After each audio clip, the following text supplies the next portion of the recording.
Hello everyone. Happy Friday. I hope you all are having a great week. So, teaser trailer for Captain America: A Brave New World dropped today. And I watched it earlier today.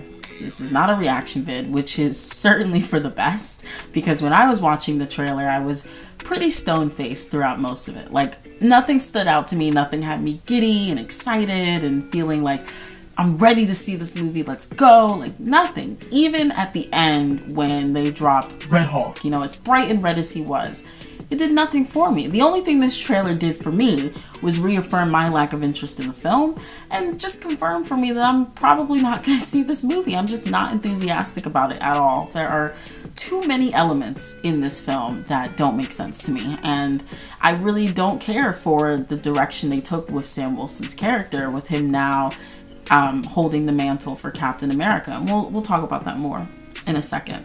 But I just want to say that I'm floored that they spoiled Red Hulk in their teaser trailer. The teaser. I was expecting this in the first trailer, maybe even the second, definitely a third leading up to the release date. But the teaser?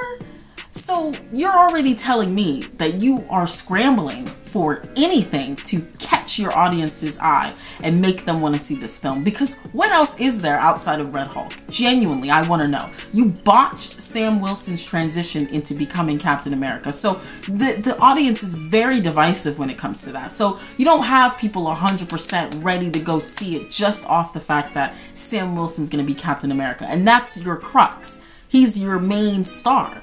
And people are very divisive on that. So you've already kind of flopped with that. So, and the crazy thing is, I shouldn't be shocked that this happened, that Red Hulk was spoiled in this manner. I guess I'm shocked at how early it was done, because modern trailers in general just spoil their entire movie. But with the MCU in particular, with their more recent films, they have a tendency to drop big ass spoilers with no shame. And it just...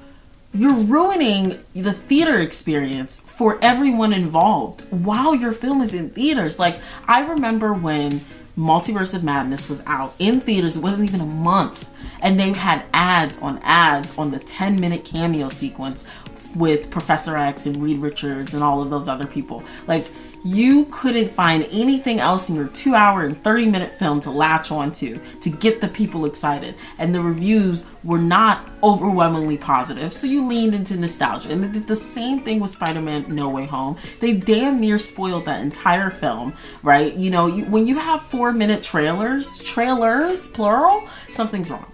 Something's wrong. So, in that sense, I shouldn't be that surprised.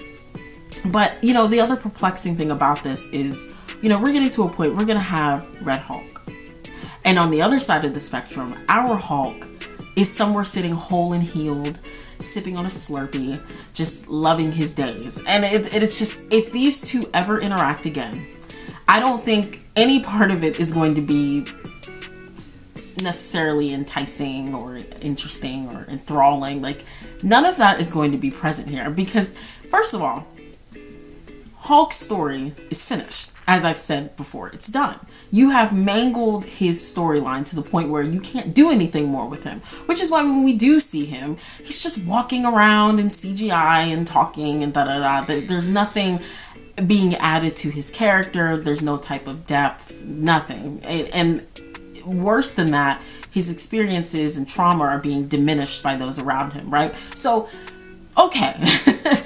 Beyond that, the one person that connects Thaddeus Ross and Bruce Banner / the Hulk outside of the Hulk is Betty Ross. And Betty Ross has not been a thing since 2008. For some reason, we don't want to touch on Betty Ross, even though she is pivotal to not only Thaddeus Ross, of course, but to the Hulk.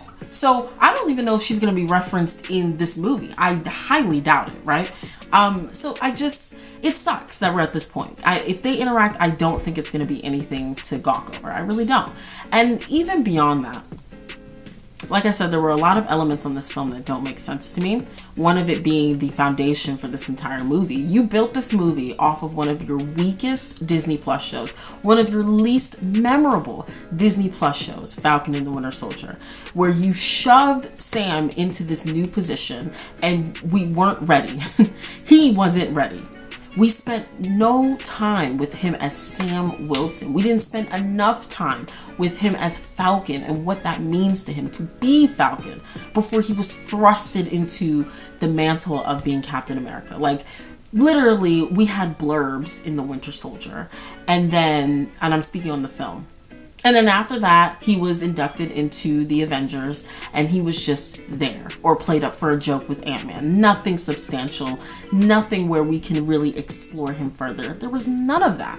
And when you had the opportunity to do it in Falcon and the Winter Soldier, you just spent all of this time focusing him becoming Captain America and not really with him wrestling with that, and to the point where he says the shield should be destroyed.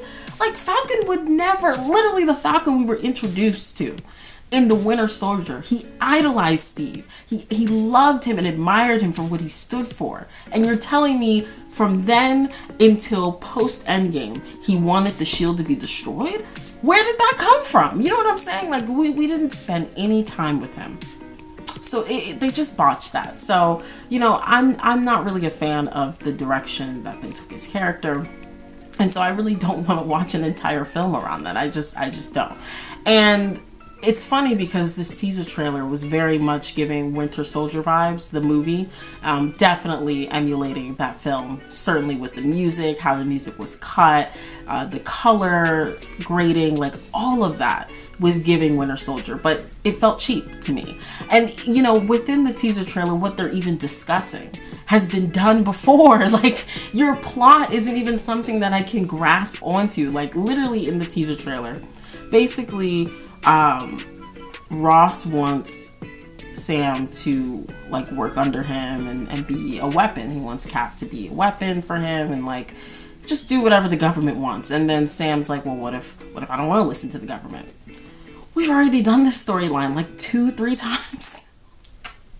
We've done this storyline. Literally, it started, from my recollection, and I could be misunderstanding this, but it started with Rhodey. Like, Rhodey, who was in the government, like in that joint, he was having like second thoughts about working under the government and taking every order in stride. Like, literally from the first Iron Man film, he did that. That was something that he went with, right? And it was quick, but it happened. And it certainly happened with Steve, with his defiance over the government. That carried throughout Winter Soldier, throughout Civil War, throughout Avengers Infinity War.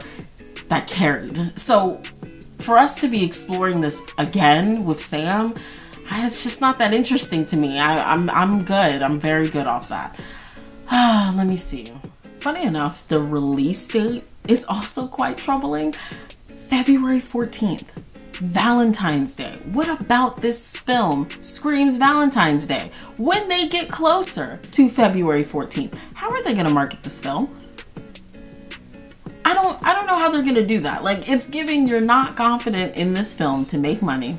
And the fact that it's rumored that the budget for this movie was like $400 million, which is just astronomical. And I think a lot of that came from them reshooting the entire film.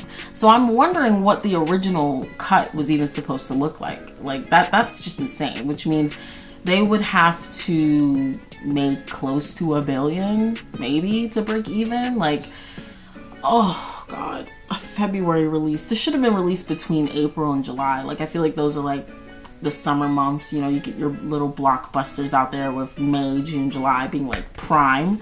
And I think Winter Soldier, the movie, that was released in April. So prime slot. February, not a prime slot. Like, I don't understand that at all. So that's not great.